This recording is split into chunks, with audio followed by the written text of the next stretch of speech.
Hello, here we are on we're beginning the final third of our journey from Ash Wednesday to Pentecost. We've made it up the base, the purple base of our cross will be alongside Palm Sunday tomorrow as we begin the journey outwards and then up and together and then up to the top to Pentecost Sunday. That'll be Matthew's Gospel.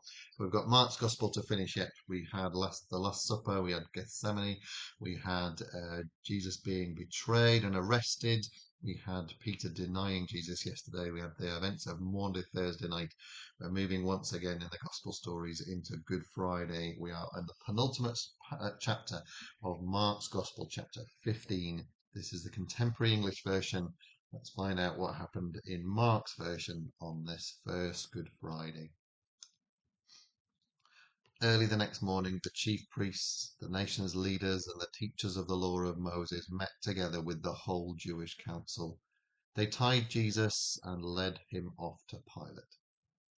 He asked Jesus, "Are you the king of the Jews?" "Those are your words," Jesus answered. The chief priests brought many charges against Jesus. Then Pilate questioned him again. "Don't you have anything to say? Don't you hear what crimes they say you've done?" But Jesus did not answer, and Pilate was amazed. During Passover, Pilate always freed one prisoner chosen by the people, and at that time there was a prisoner named Barabbas. He and some others had been arrested for murder during a riot. The crowd now came and asked Pilate to set a prisoner free, just as he usually did. Pilate asked them, "Do you want me to free the king of the Jews?" Pilate knew that the chief priests had brought Jesus to him because they were jealous. But the chief priests told the crowd to ask Pilate to free Barabbas. Then Pilate asked the crowd, "What do you want me to do with the man who you say is the king of the Jews?" They yelled, "Nail him to a cross." Pilate asked, "But what crime has he done?" "Nail him to a cross," they yelled even louder. Pilate wanted to please the crowd, so he set Barabbas free. Then he ordered his soldiers to beat Jesus with a whip and nail him to a cross. The soldiers led Jesus inside the courtyard of the fortress and called together the rest of the troops. They put a purple robe on him, and on his head they placed a crown that they plaited out of thorn branches. They made fun of Jesus and shouted, "Hey, you, King of the Jews!" Then they beat him on the head with a stick. Then they spit on him and knelt down and pretended to worship him. When the soldiers had finished making fun of Jesus, they took off the purple robe. They put on his own clothes and led him off to be nailed to a cross. Simon from Cyrene happened to be coming in from a farm, and they forced him to carry Jesus' cross. Simon was the father of Alexander and Rufus. The soldiers took Jesus to Golgotha, which means the place of the skull. There they gave him some wine mixed with a drug to ease the pain, but he refused to drink it. They nailed Jesus to a cross and gambled to see who would get his clothes. It was about 9 o'clock in the morning when they nailed him to the cross. On it was a sign that told why he was nailed there. It read, "This is the King of the Jews." The soldiers also nailed two criminals on crosses, one to the right of Jesus and the other to the left. People who passed by said terrible things about Jesus. They shook their heads and shouted, "Ha!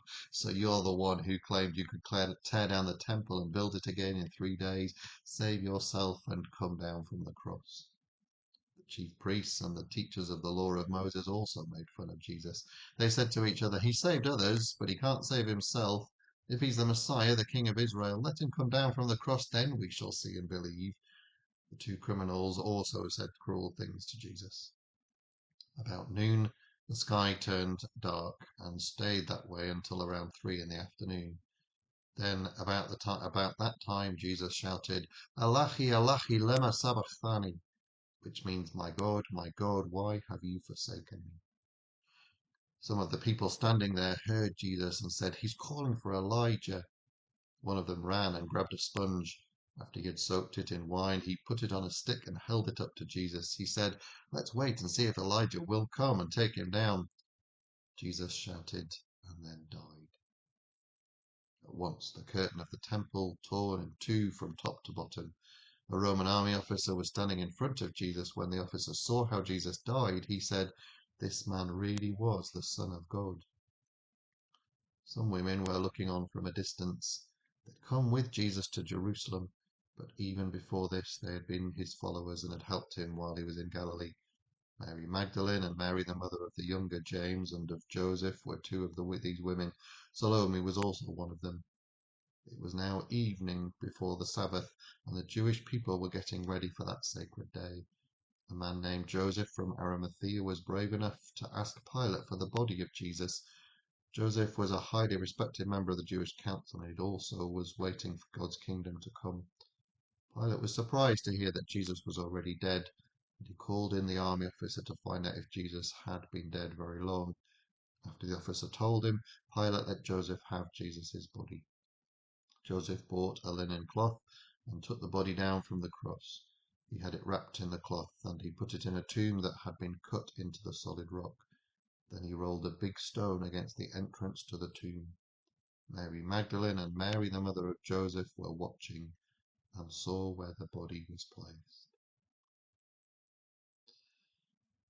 After all the moving around in Jesus' ministry, all of that energy and intensity of travel and healing and teaching, those kind of glorious sunny days, I kind of imagine Jesus being followed around by great crowds, feeding 5,000, feeding 4,000. Just amazing days of the years past. And then as they entered Jerusalem, the intensity shifted and became a very angry energy as the people tried to trip Jesus up. And then we had that moment of personal intensity with the Last Supper as Jesus shared that Last Supper with his disciples. And then they went to Gethsemane, almost sense a sense of peace and calmness. But Jesus was deeply troubled, intensity within himself at that moment. And then comes Judas and betrays him. And then we have this trial. And then Jesus taken to the cross, an energy of just frenzy, really, as the people, as the crowd get their own way, and Jesus is crucified, and now he is laid in the tomb. And at the end of chapter 15, all that energy, all that intensity, all that activity is ended. The final action is the rolling of the great stone across the entrance, and then they leave him there on Good Friday night for Holy Saturday. But the great thing is that chapter 15 isn't the end. There is still chapter 16 to go, so join me tomorrow when we will read the final chapter of Mark's Gospel. Join me for that. I'll see you then.